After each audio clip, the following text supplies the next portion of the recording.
One of the first things I did when I got on council was ask for something called a pipeline report. And you're going to say, what the heck is that?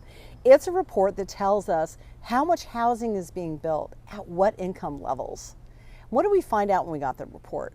We discovered that in fact we are way above the requirements for market rate housing, but we're building no low-income housing.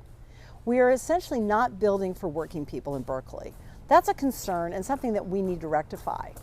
First thing I did about that was to go back to an old study that had been done under the prior mayor that said we could afford to charge developers more for affordable housing or increase the percent they provided on site. That was very successful. We saw no downturn in the amount of housing being produced, but we got more affordable housing dollars from it. We've been able to use those dollars to build Jordan Court, for example, for formerly homeless seniors. We were able to build the Hope Center. We were able to buy hotels and do a whole raft of things that allowed us to help house those who are most unfortunate. And I did that by introducing both the analysis piece, this pipeline report, and then looking at that and saying, what do we need to do to fix this?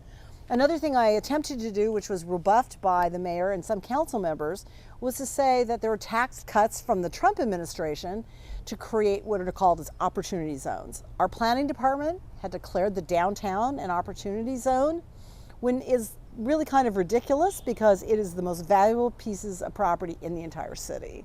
People are getting massive tax cuts, and I wanted to recoup some of that by asking that builders not be allowed to just give us fees for affordable housing, but to actually build the affordable housing on site.